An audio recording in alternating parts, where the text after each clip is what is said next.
오늘의 주요 뉴스입니다. 코로나19 신규 확진자가 다시 늘어나 50만 명에 육박한 가운데 정부는 유행의 정점에 진입했다고 평가했습니다. 다만 정점 상태가 완만하게 오래 유지될지 감소세가 바로 나타날지는 현재 판단하기 어려우며 이번 주 추이를 봐야 한다고 밝혔습니다. 방역 완화로 확진자가 급증했다는 지적에 대해 정부는 방역 완화는 불가피한 선택이었고 전면 유행은 한 번은 겪을 일이라고 일축했습니다. 과거처럼 확진자 14일 격리와 사적 모임 4인 제한, 9시까지 영업 등의 방역 규제는 지속 가능성을 고려할 때 불가능하다고 강조했습니다. 식품의약품안전처가 미국 머크사가 개발한 먹는 코로나19 치료제 라게브리오 캡슐의 긴급 사용 승인을 결정했습니다. 라게브리오는 주사형 치료제를 사용하기 어렵고 기존의 먹는 치료제인 팍스로비드를 복용할 수 없는 환자들에게 주로 사용될 전망입니다. 정부는 최근 코로나19 증상 완화에 사용되는 해열 진통제와 감기약 일부 제품의 생산과 수입을 확대하고 신속 출고를 독려하기로 했습니다. 국내에 허가된 품목과 동일한 효능의 외국 의약품 긴급 도입 추진을 검토하고 허가 등 관련 행정 절차의 신속한 지원을 약속했습니다. 코로나19 스트레스로 음주량이 늘어나면서 지난 2020년 미국에서 술로 인해 숨진 사망자 수가 1년 전보다 25%나 급증한 것으로 나타났습니다. 2019년 이전 20년간 미국에서 술로 인한 사망자 증가폭은 매년 평균 3.6% 수준이었습니다.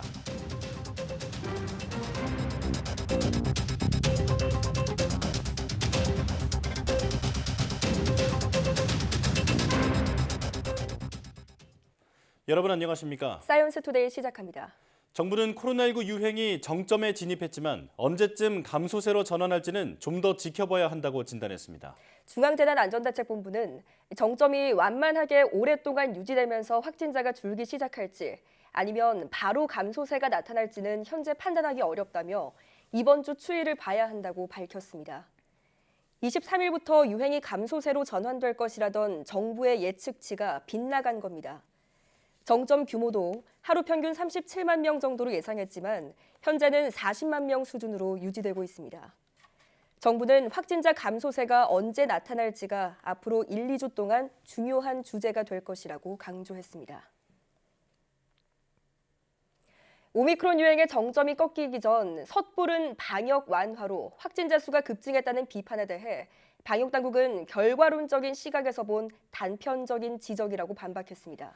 손영래 중앙사고수습본부 사회전략반장은 브리핑에서 방역 조치를 완화하지 않았어야 한다는 지적에 대해 방역 완화는 불가피한 선택이었고 전면 유행은 한 번은 겪을 일이라고 밝혔습니다. 손 반장은 우선 방역 조치 완화 이전처럼 확진자 14일 격리와 사적 모임 인원 4인, 영업시간 밤 9시 제한 등을 유지하는 것은 지속 가능성을 고려할 때 불가능하다고 강조했습니다. 또 결국 방역 조치를 완화하는 순간부터 이번과 같은 전면적인 유행을 한 번은 겪게 될 것이었다며 정부는 지난달부터 확진자 억제에서 중증과 사망을 최소화하는 쪽으로 방역 정책의 패러다임을 전환했다고 설명했습니다. 방역당국은 현재까지 중증 화율과 치명률 등은 통제 가능한 범위라며 정점을 지난 후에도 적절하게 관리할 수 있다면 오미크론 유행 다음에는 일상에 가까운 체계로 전환될 수 있을 것으로 전망했습니다. 김부겸 국무총리는 앞으로 1, 2주가 코로나19 위기 극복의 전환점이 될 것이라고 말했습니다. 이른바 스텔스 오미크론이 최근 감염 확산을 주도하고 있지만 기존의 방역 체계로 충분히 대응할 수 있다고 강조했습니다. 김 총리의 코로나19 중대본 회의 발언 내용 들어보겠습니다. 앞으로 1, 2주간이 코로나 위기 극복의 전환점이 될 것입니다. 차근차근 준비해온 대로 이 시간을 잘 견뎌낸다면 유행의 감소세를 하루라도 더 앞당기고 안타까운 희생을 최소화할 수 있을 것으로 확신합니다. 주변에 어느 누구라도 감염될 수 있고 180만 명가량의 국민들께서 재택치료를 받고 있는 상황입니다. 코로나 확진자라는 이유만으로 응급 또는 특수치료가 필요하거나 기저질환이 더 위중한 환자를 외면할 수는 없습니다. 감염 위험을 적정하게 관리하되 의료 역량을 효율적으로 활용할 수 있어야만 의료체계의 지속 가능성을 확보할 수 있습니다. 오늘 중대본에서는 최근 우려가 제기되고 있는 감기약 수급 상황을 점검하겠습니다. 정부는 재택치료를 받고 계시는 국민, 환절기에 건강에 취약한 국민들께서 걱정하시지 않도록 소아용, 시럽제 감기약 등 기초의약품 수급 문제를 면밀히 대처해 나가겠다는 말씀을 드립니다. 오는 25일부터 동네 병의원에서 전문가용 신속 항원 검사를 통해 확진되는 경우에는 60세 이상 고령층 면역 저하자라 하더라도 우선 재택치료 일반관리군으로 분류됩니다. 중앙재난안전대책본부는 검사받은 동네 병원에서 확진된 경우 전화 상담과 처방, 모니터링 등이 한 번에 가능해져 일반관리군으로 분류되면 보다 신속하게 먹는 치료제 처방 등이 이루어질 수 있을 것으로 전망했습니다. 다만 60세 이상 고령층 면역 저하자 등이 집중 관리를 희망하는 경우에는 보건소의 기초조사 과정에서 본인의 의사 확인 등을 거쳐 집중관리군으로 전환이 가능합니다. 중대본은 이번 개선은 최근 확진자 증가 상황에서 신속 항원 검사를 통한 양성 인정 취지를 고려해 집중관리가 필요한 확진자를 더욱 두텁고 빠르게 보호할 필요성이 제기돼 마련했다고 설명했습니다. 식품의약품안전처는 미국 머크사가 개발한 먹는 코로나19 치료제 라게브리오 캡슐의 긴급 사용 승인을 결정했습니다. 이번 결정은 최근 코로나19 확진자 수가 급증하는 상황에서 기존 치료제를 사용하기 어려운 고위험 경증에서 중등증 환자들에 대한 치료제 대안의 필요성 등에 따른 것입니다. 라게브리오는 국내 두 번째로 도입되는 코로나19 먹는 치료제로 주사형 치료제를 사용하기 어렵고 기존 먹는 치료제 팍스로비드를 복용할 수 없는 환자에게 사용해서 중증으로 악화하지 않도록 하는 데 도움이 될 것으로 기대됩니다. 이 약은 하루에 2차례 4캡슐씩 5일간 하루 40캡슐을 복용하게 되고 코로나19 양성 진단을 받고 증상이 발현된 후 5일 이내에 가능한 한 빨리 투여해야 합니다. 화이자사의 먹는 코로나19 치료제인 팍스로비드가 24일 추가 도입됩니다. 중앙방역대책본부는 팍스로비드 43,900여 명분이 24일 추가 도입된다고 밝혔습니다. 지금까지 도입된 물량은 16만 3천 명분으로 22일 기준 10만 2천 명에게 투약해 6만 1,000명분이 남아 있습니다. 한편 방역당국은 면역 저하자 보호를 위해 아스트라제네카의 항체 치료제인 이보실드 도입과 국내 승인 요청을 검토하고 있습니다.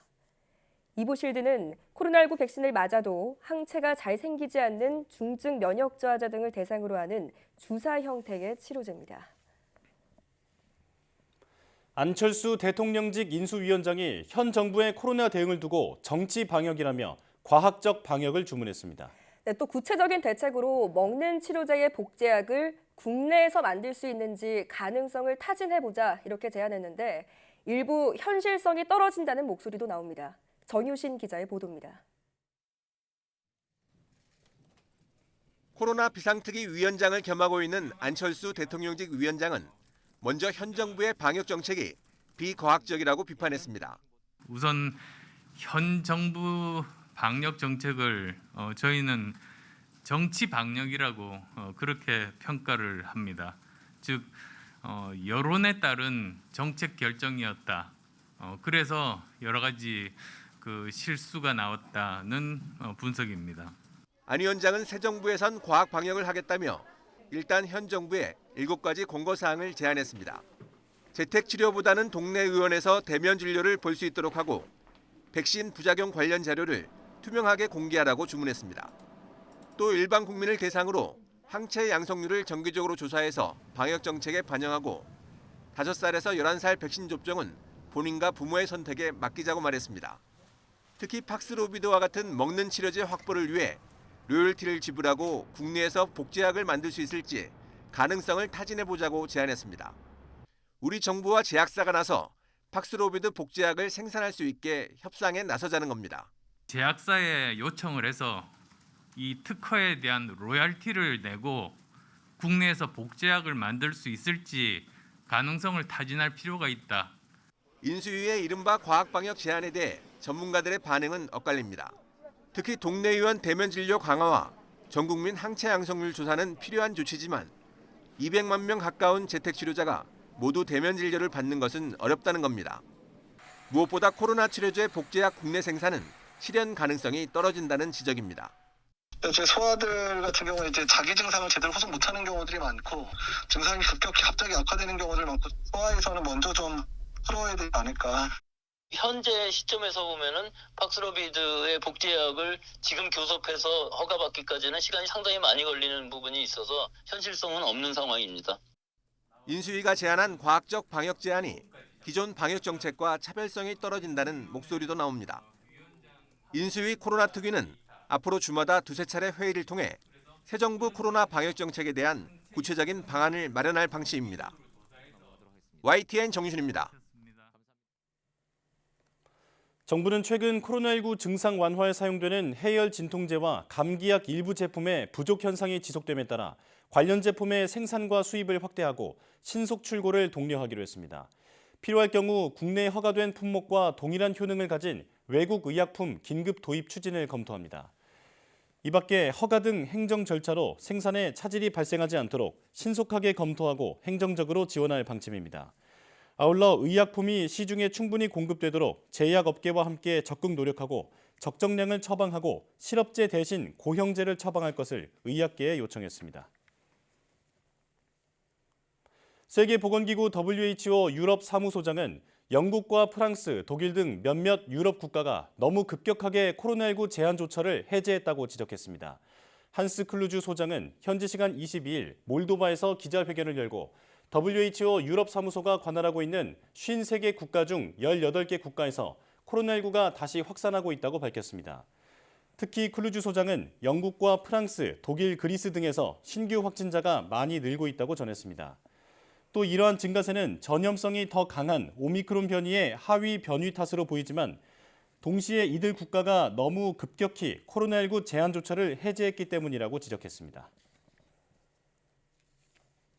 미국에서 오미크론의 하위 계통 변이인 BA2가 세력을 키워나가고 있지만 이로 인해 대규모 확산이 일어나지는 않을 것 같다고 앤서니 파우치 미 국립알레르기 전염병 연구소 소장이 전망했습니다. 파우치 소장은 현지 시간 22일 워싱턴 포스트 주최 행사에서 뭔가 극적으로 바뀌지 않는 한 대규모 확산이 있을 것으로 보지는 않는다고 말했다고 로이터 통신이 보도했습니다. 파우치 소장은 코로나19 확진자의 증가를 예상하는 이유로 전염성이 강한 오미크론의 하위 변이 BA2의 지배력이 증가하고 있다는 점, 마스크 착용 의무화 등 방역 규제의 완화, 백신 면역 효과의 약화 등을 지목했습니다. 코로나19 사태 발생 후 술로 인한 미국의 사망자 수가 25%나 급증한 것으로 나타났습니다. 뉴욕타임스는 현지 시각 22일 미 국립보건원 산하 국립알코올 남용중독연구소가 미국 의사협회 저널 최신호에 이 같은 연구 결과를 발표했다고 보도했습니다. 논문은 미국에서 지난 2020년에 발급된 사망 증명서를 분석한 결과 술과 관련된 각종 사인을 99,017건으로 집계해 1년 만에 25%가량 늘었다고 밝혔습니다. 논문의 주 저자인 에런 화이트 선임 고문은 코로나19로 인한 불확실성 탓에 불안과 우울증이 증가하고 스트레스가 크게 늘었다는 점은 분명하다고 설명했습니다. 미국 제약사 화이자는 현재 시각 22일 중저소득 국가들의 먹는 코로나19 치료제인 팍스로비드 최대 400만 명분을 팔기로 했다고 밝혔습니다. 95개국을 대상으로 한 이번 판매 결정은 UN 아동기금, 유니세프와의 공급 계약에 따른 것입니다. 화이자는 비영리적 가격만 받고 팍스로비드를 공급한다고 밝혔으나 구체적인 판매 조건은 공개하지 않았습니다. 미국에서는 팍스로비드 한 명 치료분이 $530, 우리 돈으로 60여만 원에 판매되고 있습니다.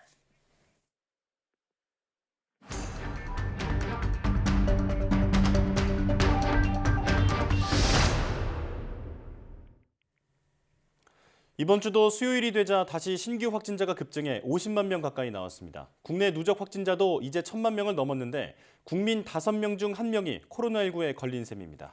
네, 유행의 정점은 어디고 또 언제쯤 증가세가 꺾이게 될지 고려대학교 약학대학 김정기 교수와 자세한 내용 알아보겠습니다. 교수님 안녕하십니까? 네, 안녕하세요. 네, 50만 명의 신규 확진자가 추가되면서 국내 누적 감염자 수가 1,000만 명을 돌파했습니다. 문제는 증가 속도인데요. 100만 명까지는 2년 넘게 걸렸는데 1,000만 명까지는 한 달 반밖에 안 걸렸습니다. 유행이 심각했던 다른 나라와 비교해도 굉장히 빠른 속도 아닙니까? 말씀하신 것처럼 최근에 발생했던 신규 확진자 900만 명 정도가 2월부터 3월까지 발생한 신규 확진자다라고 볼 수가 있는데요. 네. 일단 수치만 보면 해외 대비 매우 빠르게 증가세를 보였다라고 할 수 있는데 사실은 해외, 미국이나 영국, 기타 다른 유럽 국가들 같은 경우에는 그동안 코로나19 진단 검사를 제대로 하지 않았습니다. 네. 특히나 오미크론 유행 당시에는 더더욱 그랬고요. 따라서 해외 국가들과 우리나라를 단순 비교하기는 상당히 어렵다라고 할 수가 있습니다. 네. 근데 하지만 오미크론 유행과 맞춰서 우리나라는 일련의 방역 조치를 완화했거든요.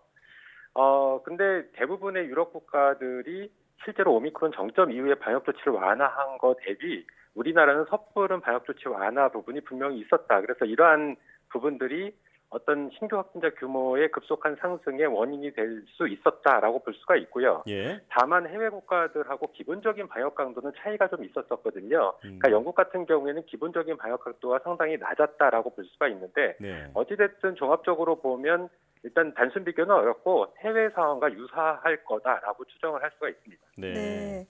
자, 방금 말씀해주신 요인들을 제외하고더라도 이렇게 급속한 확산 속도, 오미크론과 스텔스 오미크론 때문으로도 봐도 될까요? 맞습니다.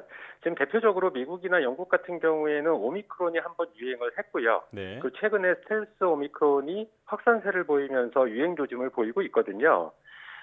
근데 우리나라 같은 경우에는 현재 오미크론의 정점에 도달하지 않은 상황이다라고 볼 수가 있고, 예. 더불어서 스텔스 오미크론의 검출률이 40%를 넘어섰습니다. 네. 그러니까 결국 오미크론과 스텔스 오미크론의 유행이 중첩된 상황이다라고 볼 수가 있고, 네. 이러한 부분들이 예측보다 급속한 확산세 그리고 규모가 큰 원인이다라고 볼 수가 있습니다. 네.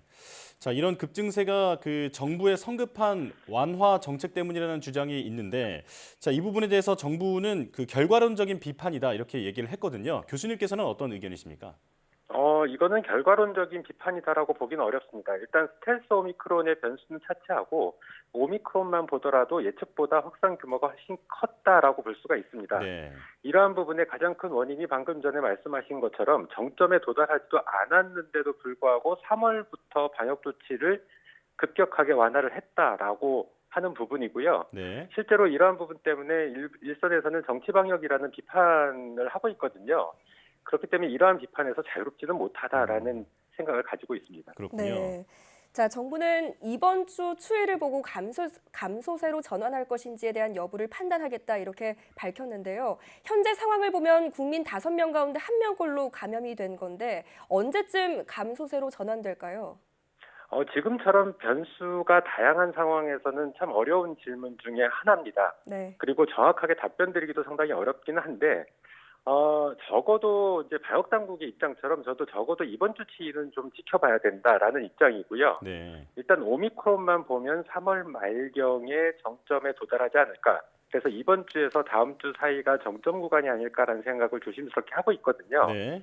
다만 앞서도 말씀드린 것처럼 스텔스 오미크론이라는 변수가 있기 때문에 정점 도달이 늦춰질 수도 있고 그리고 3월 말에 정점에 도달을 했다라고 하더라도 이 정점 구간이 상당히 길어질 가능성도 있다. 더불어서 감소세도 매우 완만하게 진행될 가능성이 상당히 높지 않나 이렇게 생각을 하고 있습니다. 네. 오미크론 자체의 확산은 3월 말쯤으로 정점으로 예상을 하시지만 스텔스 오미크론이라는 변수가 남아있다라고 정리를 할 수 있겠는데요. 자, 앞으로 사망자가 더 늘지 않을까 걱정입니다. 지난주에 400명대를 기록한 뒤에 지금은 300명대에 머물고 있는데 앞으로 어떻게 될 거라고 보십니까? 보통 위중증 환자와 사망자 같은 경우에는 신규 확진자가 발생한 이후에 2, 3주 정도의 시차를 두고 발생을 하는 경향을 보였거든요. 네. 그렇기 때문에 정점에 도달한 이후에 적어도 2, 3주 후에는 위중증 환자와 사망자가 급격하게 늘어날 가능성이 상당히 높고 앞서도 말씀드렸던 것처럼 신규 확진자 측면에서의 정점 구간이 길어지게 되면 이에 따라서 위중증 환자와 사망자의 정점 구간도 상당히 길어질 수가 있다라고 볼 수가 있습니다. 네. 더불어서 이렇게 되면 의료 시스템이 제대로 작동을 하지 않을 가능성이 높기 때문에 당초 예상되는 규모보다도 위중증 환자와 사망자 규모가 훨씬 더 커질 수가 있지 않나 이렇게 생각을 하고 있습니다. 네. 자, 상황이 심각한데 교수님, 현재 약국에서는 해열 진통제와 또 감기약이 동이 나서 구하기도 어렵고 또 먹는 치료제 상황도 여의치 않다고 합니다. 재택 치료를 이어가고 있는 일반 가정에서는 답답할 수밖에 없거든요. 이럴 때는 어떻게 대처하면 좋겠습니까?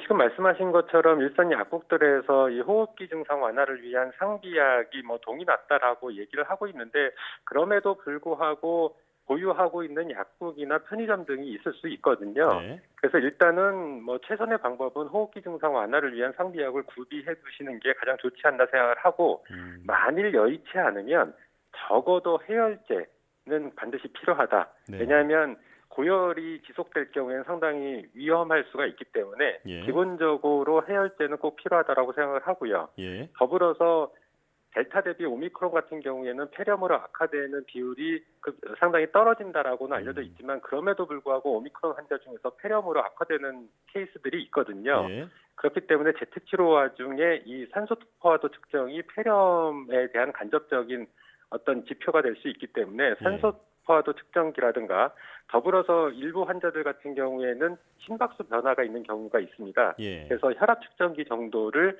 구비해 두시는 게 어떨까라는 생각을 가지고 있습니다. 예. 자, 중요한 부분을 짚어주셔서 다시 한번 정리를 해보자면 감기약 같은 상비약을 반드시 구비하고 또 무엇보다 중요한 게 해열제다. 그리고 산소 포화도 측정기, 혈압 측정기 정도는 가지고 있는 게 좋겠다. 이렇게 정리를 할 수 있겠습니다. 자, 최근 집에서 검사를 해보고 양성이 나왔는데도 이를 숨기고 일상생활을 이어가는 이른바 샤이 오미크론 환자가 많다고 합니다. 전체 확산에 미치는 영향은 어느 정도로 보고 계시는지 또 그리고 이를 막을 방법은 없는지 의견 들려주시죠. 일단 샤이 오미크론 환자의 규모를 정확히 파악할 수가 없기 때문에 전체 확산에 끼치는 영향이 어느 정도일 거다라고 예측하기도 어려운 상황이긴 합니다. 네. 하지만 일단 샤이 오미크론 환자가 주변에 많이 좀 관찰이 되는 경향성이 분명히 있고요. 지금처럼 대부분의 방역 조치가 완화 또는 해제된 상황에서는 사람과의 접촉 기회가 상당히 많아졌거든요. 높아졌기 때문에 만일 샤이 오미크론 환자가 있다라고 하면 트로이목마 효과를 보일 수가 있습니다. 그러니까 이분들이 전파를 4개를 하면서 전체 유행 규모를 보다 높일 수가 있고 길게 만들 수가 있다라고 할 수가 있습니다. 예. 그렇기 때문에 일단 샤이 오미크론이 거시적인 측면에서는 국가의 어떤 감염병 관리에는 상당히 나쁜 영향을 미칠 가능성이 높은데 일단 개인적인 상황을 보더라도 갑자기 예후가 안 좋아지는 경우가 있을 수가 있거든요. 예. 이렇게 되면 이번 시에 확진 근거가 반드시 필요합니다. 그래서 진단과 확진 결과가 있어야 되는데 네. 이런 불필요한 과정들을 거치게 되면 제때 치료를 받아야 되는데 적절한 치료를 제때 못 받을 가능성이 있거든요. 네. 그렇기 때문에 본인한테도 경우에 따라서는 상당히 위급한 상황이 올 수가 있어서 예. 일단 감염 시에는 확진 판정을 받아놓는 것이 가장 중요하지 않나라는 생각을 가지고 있습니다. 네. 네. 자, 마지막 질문이 될 텐데요. 22일이었습니다. 안철수 코로나 특위위원장이 국민을 대상으로 항체 양성률을 조사해서 정책에 반영하겠다 이렇게 밝혔는데요. 항체 양성률은 어떻게 조사를 하는 것이고 또 정책 반영에는 실질적으로 어떤 도움이 될까요? 지금 인수위에서 밝힌 바로는 일반 국민을 대상으로 해서 연령별 표본을 만들어서 조사를 지속적으로 하겠다라고 얘기를 하고 있는데요. 근데 기존에 이러한 방식들이 물론 연령별 표본을 만들지는 않았지만 네. 국민 건강 영양 조사라든가 입소장병을 대상으로 시행한 바가 있거든요. 예. 물론 현재는 제대로 시행을 하고 있지 않습니다만 어쨌든 현재 전 국민의 87%가 2차 접종까지 완료한 상황이고 감염에 의해서 자연 면역이 형성된 분들도 상당히 많거든요. 네. 그렇기 때문에 항체 양성자는 전 국민 대비 90%를 넘을 거다라고 생각을 하고 있습니다. 예. 그렇기 때문에 굳이 양성률을 조사하는 것이 어떤 의미가 있을까라는 생각을 하고 있고요. 예. 이러한 조사는 실제로 백신 접종 이전이라든가 아니면 백신 접종 초기에는 상당히 의미가 큰데 지금처럼 전 국민의 90% 이상이 항체 양성자일 가능성이 높기 때문에 큰 의미는 없다라고 볼 수가 있습니다. 예. 이 양성률 조사가 지금 상황에서는 그다지 적절한 대책은 아닌 것 같다 이렇게 말씀해 주셨습니다. 자, 코로나19 브리핑 고려대학교 약학대학 김정기 교수와 함께했습니다. 교수님 고맙습니다. 네, 감사합니다.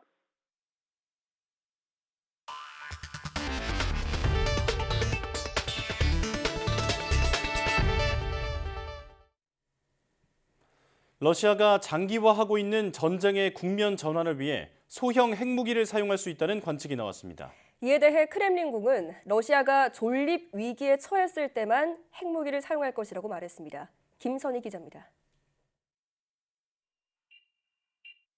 러시아가 우크라이나에서 전술 핵무기를 사용할 가능성이 있다고 뉴욕타임스가 보도했습니다. 국제사회의 압박에 직면한 푸틴 대통령이 궁지에 몰릴 경우 핵카드를 꺼낼 수 있다는 겁니다. 뉴욕타임스는 군사 전문가들을 인용해 러시아가 재래식 전쟁에서 핵전쟁으로 전환함으로써 전략적 우위를 점하는 훈련을 해왔다고 전했습니다. 파괴력이 약한 소형 전술 핵무기가 개발되면서 사용 가능성은 오히려 커져 주민이 없는 외딴 곳에 엄포용으로 떨어뜨릴 가능성도 제기됐습니다.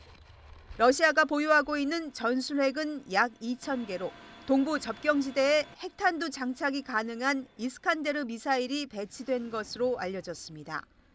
미국도 비상사태가 일어날 수 있다고 평가하며 상황을 예의주시하고 있습니다. Based on our current analysis, we have not changed our nuclear posture to date, but we are constantly monitoring for that potential contingency, and of course we take it as seriously as one could possibly take it. 이에 대해 러시아가 반응을 내놨습니다. 크렘린궁은 CNN과의 인터뷰에서 핵무기는 국가 존립 위기에만 사용한다며 작전은 철저히 사전 계획에 따라 이루어진다고 강조했습니다. 우크라이나를 점령하는 것이 러시아 군사작전의 목적이 아니라는 점도 거듭 밝혔습니다. 러시아의 해명에도 조 바이든 미국 대통령은 이번 유럽 순방에서 정상들과 함께 핵무기 사용 가능성에 대한 대응책을 논의할 전망입니다. YTN 김선입니다. 러시아의 우크라이나 침공 여파로 원자재 가격이 치솟으면서 국내 중소기업 10곳 가운데 8곳꼴로 손실을 보고 있는 것으로 나타났습니다. 중소기업 중앙회는 지난 14일부터 18일까지 닷새 동안 수출입 중소기업 313곳을 대상으로 실태 조사를 벌인 결과 원자재 가격 상승이 채산성에 부정적 영향을 미친다고 응답한 기업이 79%로 나타났습니다. 이 가운데 영업이익이 절반 이상 줄었다는 응답은 10%, 영업 적자 전환을 예상하는 기업도 8%에 달하는 것으로 조사됐습니다. 이렇게 원자재 가격 상승분을 납품 가격에 반영하는 기업은 4%에 불과했고 대다수 업체는 원자재 값 상승에 따른 손실을 감수하고 있었습니다. 이유로는 가격 경쟁력 약화를 가장 많이 꼽았고 장기 계약에 따른 단가 변경 어려움, 거래처와 관계 악화 우려 순이 꼽혔습니다. 국제유가 상승 등의 영향으로 지난달 생산자 물가가 또 대폭 상승했습니다. 한국은행 자료를 보면 지난달 생산자 물가 지수는 1년 전보다 8.4% 올랐습니다. 생산자 물가는 1년 전과 비교했을 때 15개월 연속 상승세를 이어가고 있습니다. 전달과 비교하면 0.4% 올라 2개월 연속 오름세입니다. 품목별로는 농림수산업이 6.6% 하락했지만 원자재 가격 상승의 영향으로 공산품 물가가 14% 급등했습니다. 특히 공산품 가운데 석탄, 석유 제품의 물가는 1년 전보다 59.6%나 올랐습니다. 직원 평균 연봉이 1억 원을 넘은 국내 대기업 수가 2년 새 2배 넘게 증가한 것으로 나타났습니다. 전경련 산하 한국경제연구원이 매출액 100대 비금융업 상장사 중 2019년부터 지난해까지 3개년 사업 보고서가 공개된 기업 85개사를 조사한 결과를 보면 직원 평균 연봉이 1억 원을 넘는 기업은 모두 21곳이었습니다. 이는 2019년엔 8곳, 2020년 10곳에 비하면 각각 2.6배, 2.1배 증가한 것입니다. 한경연은 지난 3년간 연봉 증가율 등을 고려한 결과 올해에는 직원 평균 연봉이 1억 원을 넘는 이른바 1억 클럽에 가입하는 기업 수가 31곳으로 늘 것으로 추정했습니다. 공군 훈련병이 하반신 통증을 호소하며 여러 차례 군 병원을 찾았지만 제대로 된 치료를 받지 못해 결국 의병 전역한 것으로 드러났습니다. 군의관들은 엑스레이를 찍어달라는 요구도 또 민간 병원을 방문하겠다는 의사도 묵살한 것으로 알려졌습니다. 결국 감찰 조사를 받고 있습니다. 신준명 기자의 단독 보도입니다. 건강했던 22살 홍모 씨는 지난해 4월 공군에 입대했습니다. 훈련 2주차 때 발목을 접질렸고 오른쪽 허벅지와 골반에 통증이 시작돼 공군 교육사령부 기지병원에 내원했습니다. 당시 근육이 놀란 것 같다는 진단을 받고 진통소염제와 근육이완제를 처방받았습니다. 허벅지 쪽도 조금 아파오기 시작해가지고 그래서 이때도 그냥 그 병원에서 그냥 근육이 놀란 것 같다라고 하니까 하지만 계속된 훈련에 다리가 올라가지 않는 증상까지 생겨 기지병원을 다시 방문했습니다.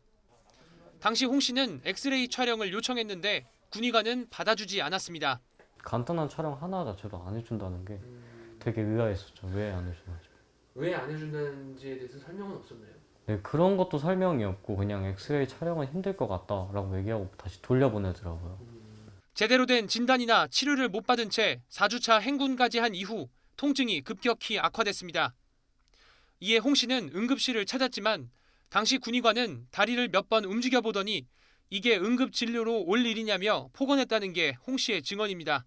너가 밖에 있었으면 이런 거 가지고 민간병원 응급실에 가느냐 이렇게 얘기를 하더라고요. 되게 막 속상하기도 하고 되게 놀랐죠. 왜냐면은 의사가 그렇게 얘기하는 거는 제가 한 번도 못 봤는데. 이후 이틀 만에 다시 찾게 된 기지병원. 부모와 함께 민간병원 외진을 요청했지만 군의관과 훈련소대장은 특별한 이유 없이 묵살했습니다. 결국 후반기 교육까지 모두 마치고 공군 8전투비행단에 배치된 홍 씨. 증상이 생긴 지 2달여 만인 6월 말이 돼서야 국군 춘천병원에서 CT와 MRI를 찍을 수 있었고 이후 한 달 뒤 고관절 스트레스 골절과 무혈성 괴사소견을 받아 인공관절 치환 수술을 받게 됐습니다. 훈련소장 그 교육사령관 사과한 사람 단 한 사람도 없어요. 우리 자식은 장애인이 됐어요. 장애인이 됐는데. 홍 씨는 수술 뒤에도 민간 재활병원과 국군 수도병원 입원을 반복하다 심신장애 등급 5급 판정을 받고 입대 7개월 만에 의병 전역했습니다. 한 번도 뭐 엑스레이나 아니면 CT나 MRI를 촬영해서 정밀하게 진단을 해보려고 하지 않고 마치 그 피해자가 꾀병 환자인 것처럼 취급해서 안일하게 진단을 한 부분이 가장 문제라고 생각됩니다. 공군은 담당 군의관 3명과 훈련소대장 1명에 대해 감찰을 진행하고 있습니다. 또 이번 사건을 계기로 훈련병을 집중 관찰하는 추적진료 관리팀과 고관절 전담 클리닉을 신설했다고 덧붙였습니다. YTN 신준명입니다.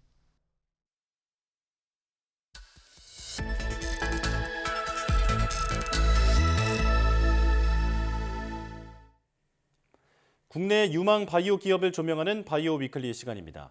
오늘은 별도의 실험실이나 전문 인력 없이 말라리아 감염 여부를 검사 현장에서 신속하고 정확하게 바로 진단하는 기술을 개발한 노을을 만나보겠습니다. 네, 노을의 임찬양 대표이사와 또 이 회사를 취재한 이성규 기자 나와 있습니다. 두 분 모두 어서 오세요.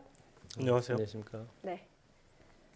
자, 일단 이성규 기자, 말라리아가 어떤 질병인지부터 간략하게 설명해 주시죠. 이 말라리아는 말라리아 기생충이 일으키는 감염성 질환이죠. 네. 이 얼룩날개 모기가 말라리아 원총을 전파하는 일종의 매개체 역할을 합니다. 따라서 이 모기가 많은 아프리카 지역 등지에서 많이 발병하고요. 네. 전 세계적으로 매년 말라리아로 인한 사망자가 40만 명에서 70만 명에 달합니다. 이렇게 사망자가 많다 보니 매년 약 5억 건 이상의 말라리아 진단이 진행되고 있는 상황입니다. 그렇군요. 예. 자, 대표님께 질문을 드리겠습니다. 본격적인 질문에 앞서서요. 회사 명이 좀 독특하거든요. 어떤 의미가 있는지 또 회사에 담긴 비전은 어떤 게 있는지 설명 부탁드립니다. 네, 노을은 말 그대로 아침과 저녁에 하늘을 아름답게 물들이는 노을을 의미합니다. 예. 노을이 세상을 아름답게 만들듯이 세상을 아름답게 만드는 회사가 되자는 의미를 담아 노을이라는 회사 명칭을 사용하게 됐습니다. 노을의 비전은 제품과 서비스를 통해 전 세계 10억 명의 사람들에게 긍정적인 임팩트를 주자는 것입니다. 이 비전을 가장 효과적으로 달성하기 위해 글로벌 탑 클래스 진단 기업으로 성장하는 것을 목표로 하고 있습니다. 예. 이름만큼이나 그 비전도 따뜻함이 느껴지는데요. 자, 앞서 이성규 기자가 한 해 5억 건 이상의 말라리아 진단이 이루어지고 있다라고 얘기를 했는데 오늘 주제가 바로 그 진단 방법을 개선했다라는 겁니다. 우선 기존에는 말라리아를 어떻게 진단했는지부터 대표님께서 설명해 주시죠. 네. 코로나19 확진 검사를 PCR로 하듯이 말라리아도 확진 검사가 있습니다. 네. 말라리아 확진 검사로 현미경 진단이 있습니다. 네. 현미경으로 말라리아를 진단하기 위해서는 혈액을 염색하고 현미경으로 관찰하는 과정을 거치게 되는데 이 과정이 복잡하고 전문 인력이 꼭 필요합니다.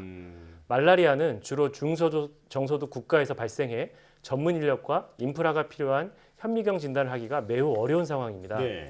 그 대안으로 말라리아도 신속 진단 검사를 시행하고 있습니다만 정확도가 떨어지는 단점이 있습니다. 특히 말라리아 사망자의 70% 이상이 5세 미만의 어린이들인데 이들에 대한 신속 진단 검사의 정확도는 매우 낮은 실정입니다. 그럼 말라리아 진단에서는 이 현미경 진단이 코로나19에서 어떤 PCR 진단과 같은 역할을 한다 이런 설명인데요. 기존의 이 현미경 진단은 뭐 실험실이나 장비가 필요하다 이런 건데 노을은 이제 실험실이나 장비 없이 가능하다는 거잖아요. 이게 어떻게 가능한 건가요? 기존의 말라리아 확진을 위한 현미경 검사를 하기 위해서는 실험실과 전문 인력 그리고 실험 기자재가 반드시 필요합니다. 저희 마이랩은 현미경 검사를 전문 인력이나 인프라 없이도 현장에서 빠르고 손쉽게 할 수 있습니다. 이런 것이 가능한 이유는 마이랩의 3가지 원천 기술 때문인데요. 첫째로는 마이랩은 기존 실험실 인프라를 레보노칩, 고체 염색 기술로 대체했습니다. 쉽게 설명하면 기존 실험실을 명암 크기의 작은 카트리지로 구현했다고 표현할 수 있습니다. 둘째, 전문 인력을 AI 기술로 대체했습니다. 사실 인력을 대체한다는 것이 단순한 자동화를 의미하는 것은 아닙니다. 혈액의 경우 사람마다 모두 특성이 달라서 혈액을 염색하는 과정에서 전문 인력의 상당한 노하우가 필요합니다. 이런 노하우가 모두 알고리즘으로 마이랩에 구현되어 있습니다. 또 말라리아를 현미경으로 판독하는 과정도 매우 어렵습니다. 의료 인프라가 잘 갖춰진 국내에서도 말라리아를 판독할 수 있는 인력이 극소수에 불과하고 이들을 양성하는 데에도 많은 시간과 노력이 투입되고 있습니다. 이런 전문 인력의 노하우와 판독 기술을 AI와 소프트웨어 기술을 통해 구현하였습니다. 셋째로는 대형 장비와 기자재들을 플랫폼 기술로 대체하였습니다. 마이랩 플랫폼에는 광학, 바이오, 하드웨어, 재료, 로보틱스 등 약 40개의 요소 기술이 결합되어 있습니다. 이들의 융합 기술을 통해 대형 장비와 기자재 없이 진단할 수 있습니다. 또 진단 결과와 데이터를 디지털화해서 저장하고 추가적인 의료 데이터로 활용도 가능하게 구현되어 있습니다. 진단 시간도 기존에 30분 이상 소요되던 것이 10분에서 15분으로 단축해 더 빠르게 진단을 할 수 있습니다. 이 노을의 이 현미경 진단에는 이제 여러 가지 기술이 융합되어 있는데 그 중에 또 핵심이 고체 염색 기술이잖아요. 이 현미경 진단에서 고체 염색이란 무엇이며 기존의 그 액체 염색과는 또 어떤 차별성이 있는 건가요? 지난 100여 년간 혈액이나 조직을 진단하기 위해서는 액체 염색약을 사용했습니다. 저희는 이 액체 염색약을 고체 형태로 대체한 원천 기술을 개발하였습니다. 기존 액체 염색 대비 고체 염색의 장점은 크게 4가지 정도로 말씀드릴 수 있습니다. 첫째로는 염색 과정에서 물이 필요하지 않아 상하수도 등 인프라 투자가 필요 없습니다. 물은 상하수도 시설이 필요해 인프라 투자 중에 가장 큰 부분을 차지합니다. 당사가 개발한 고체 염색법은 물 없이 염색이 가능한 최초의 솔루션입니다. 둘째로는 펌프 등 대형 부품이 필요하지 않아서 소형화, 단순화된 장비 개발이 가능합니다. 기존 액체 염색의 경우에도 일부 자동화 장비가 있습니다만 액체를 조절하기 위해서 대형 펌프, 대형 밸브 등이 필요하게 되어 조절도 어렵고 장비가 대형화될 수밖에 없습니다. 반면에 고체 염색을 사용하게 되면 진단 장비의 소형화가 가능하고 정밀한 조절이 가능합니다. 셋째로는 액체 염색과 달리 세척, 건조 과정이 없어서 진단 속도가 빠르고 경제적입니다. 액체 염색에는 하나의 염색 시약을 사용할 때마다 세척과 건조 과정이 필요합니다. 반면에 고체 염색을 사용하게 되면 세척과 건조 과정이 필요 없게 되어 더 빠르게 진단할 수 있습니다. 마지막으로는 폐수가 발생하지 않아 친환경적이라는 것입니다. 최근 환경에 대한 관심이 높아지면서 진단 분야에도 환경 규제가 점점 높아지고 있습니다. 특히 혈액이나 조직 염색에서 나오는 폐수는 유해 물질로 처리에 큰 비용이 발생합니다. 당사의 고체 염색은 염색 시 나온 잔여물을 고체 염색 패치에서 모두 흡수하기 때문에 세척 과정이 필요 없습니다. 혈액, 조직 염색 시 유일하게 폐수를 발생하지 않는 친환경 염색 방식입니다. 네. 자, 노을의 말라리아 진단 장비 설명을 들어봤을 때는 굉장히 편리하고도 경제적일 것 같은데요. 이성규 기자가 현장을 취재하고 왔죠. 취재 영상 보시고 질문 이어가겠습니다. 대표님 궁금한 게 이 말라리아 진단을 하려면 말라리아에 염색을 해야 되잖아요. 이게 염색이 어떤 원리로 되는 건가요? 네, 그 말라리아 기생충은 보통 적혈구를 감염시킵니다. 그럼 현미경으로 관찰하기 위해서는 이제 염색을 해야 되는데요. 염색의 원리는 다음과 같습니다. 우선 그 원충에 그 핵과 세포질이 있는데요. 핵 같은 경우에는 어떤 마이너스 극성을 띠고 세포질 같은 경우는 플러스 극성을 좀 띠게 됩니다. 그러면 이제 거기에 결합할 수 있는 염색 시약들이 있습니다. 염색 시약을 넣어주면 특히 뭐 핵 같은 경우에는 파란색으로 염색이 된다던가 세포질 같은 경우에는 빨간색으로 염색이 된다던가 이런 식으로 저희가 극성을 이용해서 염색을 하게 됩니다. 그러면 이제 현미경으로 관찰할 수 있는 그런 색깔을 띠게 되는 것입니다. 보통 적혈구는 보통 염색을 하게 되면 약간 빨간빛을 띠게 되고요. 다만 이제 말라리아 기생충이 적혈구를 감염시키게 되면 기생충은 핵을 가지고 있기 때문에 파란색 그런 핵이 보이게 됩니다. 지금 보시다시피 여기 보시면 일반적인 적혈구와 달리 그 내부에 적혈구 내부에 빨간색, 파란색 이런 색깔이 띠게 되는데요. 그것이 바로 원충이 감염됐다라는 그런 증거입니다. 지금 현재 이 말라리아 진단에 주력하고 있잖아요. 근데 뭐 혈구 진단이나 암 진단 이런 쪽의 사업은 어떻게 계획을 세우고 있으신가요? 혈액 분석의 경우 연단 진단 건수가 100억 건 이상으로 가장 많이 수행되는 검사 중 하나입니다. 보통 건강검진에서 적혈구, 백혈구, 혈소판 수치 등을 측정하는데 이것을 혈구검사라고 합니다. 네. 기존 혈구검사는 대형 병원이나 진단 실험실에서 대형 장비와 전문 인력을 통해 진행되기 때문에 간단한 혈액 검사를 하기 위해서도 시간과 비용이 많이 소요되고 있습니다. 마이랩은 혈구 검사를 동네 병원이나 중저소득 국가에서도 손쉽게 가능하도록 한 최초의 솔루션입니다. 앞으로 원격 의료나 홈케어 등 소비자 접근성이 높은 진단 기술의 필요성이 증가하고 있어 전 세계적으로도 현장형 혈구 검사에 많은 수요가 있을 것으로 예상합니다. 또한 마이랩은 자궁경부암 검사를 위한 현미경 세포 검사를 자동화한 솔루션입니다.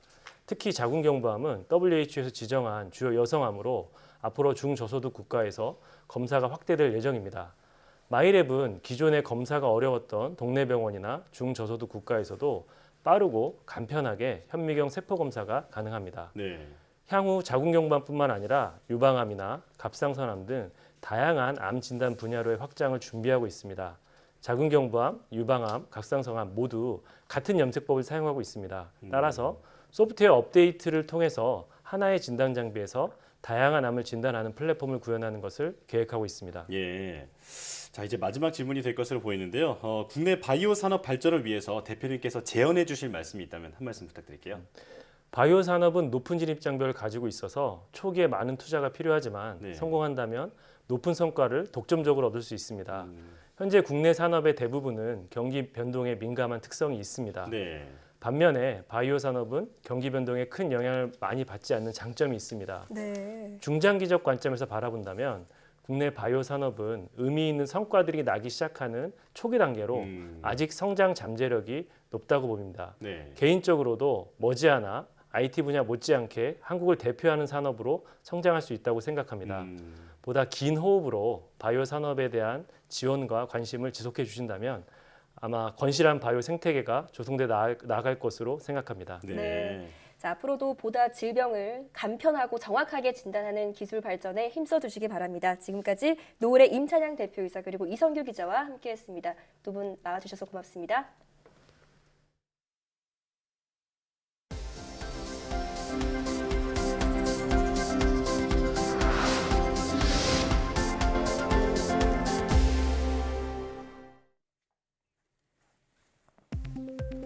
국내 연구진이 조영제 없이 말초 혈관까지 생생하게 확인하는 3차원 족부 영상 기술을 개발했습니다. 포항공대 연구진은 광음향 영상과 초음파 영상을 결합해 조영제 없이도 1mm 두께보다 얇은 혈관까지 입체적으로 볼 수 있는 기술을 개발했다고 밝혔습니다. 빛이 열로 바뀌는 과정에서 물질이 팽창하며 소리를 내는 현상인 광음향을 이용하면 조영제 없이도 혈액 자체의 빛 흡수를 이용해 몸속 혈관을 촬영할 수 있습니다. 여기에 초음파 영향을 합쳐 혈관의 구조 영상을 피부와 뼈 구조 영상과 동시에 볼 수 있다고 연구진은 설명했습니다. 또 일반인의 족부를 대상으로 한 실험에서 족부의 혈관과 피부, 뼈 구조를 동시에 정교하게 보여줄 수 있음을 확인했다고 덧붙였습니다.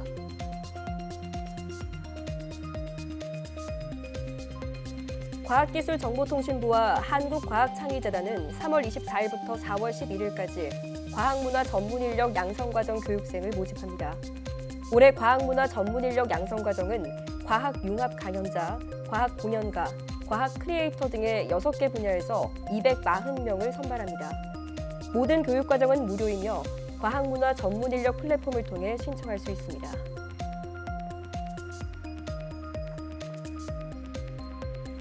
과학기술정보통신부와 한국인터넷진흥원은 사이버 보안 취약점 정보 포털을 개설한다고 밝혔습니다.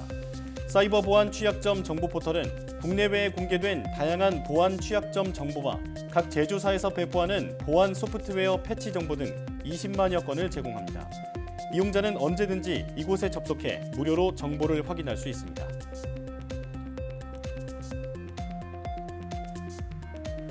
한국천문연구원이 일본 국립천문대와 공동으로 세계 최대 전파 망원경인 알마용 분광기를 개발했습니다.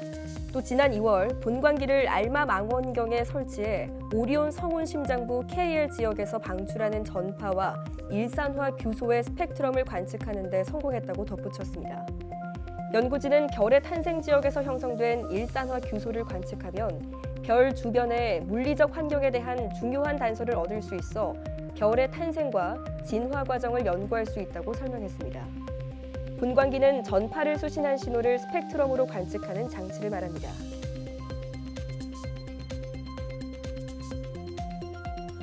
최근 10년 가운데 폭염과 한파 일수가 가장 많았던 2018년에 온열, 한랭 질환자가 가장 많이 발생한 것으로 조사됐습니다. 질병관리청은 이 같은 내용의 제1차 기후보건 영향평가 결과 보고서를 발간했다고 밝혔습니다. 먼저 최근 10년간 평균 폭염 일수가 가장 많았던 2018년에 온열 질환자가 가장 많았는데 입원자의 38%, 사망자의 69%가 65세 이상이었고 입원자의 61%, 사망자의 62%는 남성이었습니다. 2018년에는 한랭 질환자도 최근 8년간 평균의 2배가 넘을 정도로 많았습니다. 또 대기 중 연평균 오존 농도는 2010년 35.8ppb에서 2019년 45ppb로 증가했고 초과 사망자는 최근 10년간 2배 넘게 증가했습니다.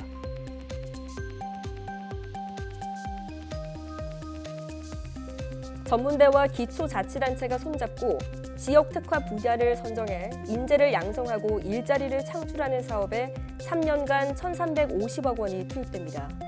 유은혜 부총리 겸 교육부 장관은 사회관계장관회를 열고 이 같은 내용의 고등직업교육 거점지구 사업 기본계획을 확정했습니다.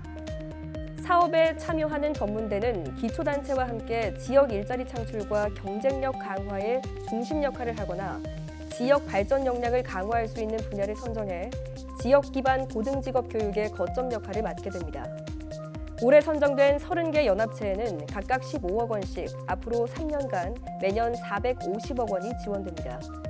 교육부는 5월에서 6월 평가를 거쳐 6월 중 사업 협약을 체결할 예정입니다.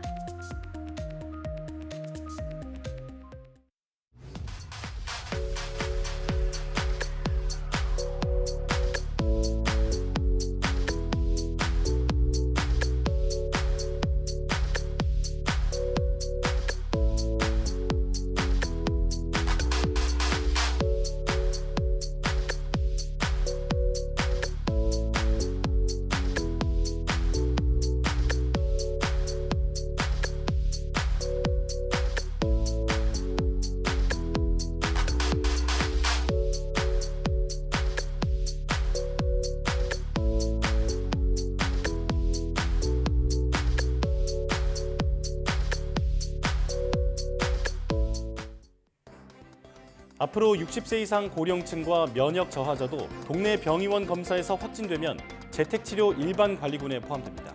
검사를 받은 병원에서 전화 상담과 처방, 또 모니터링까지 원스톱으로 가능해지는 건데요. 조금이라도 증상이 있다면 가까운 담당 의료기관에서 도움 받으시기 바랍니다. 사이언스 투데이 마칩니다. 여러분 고맙습니다.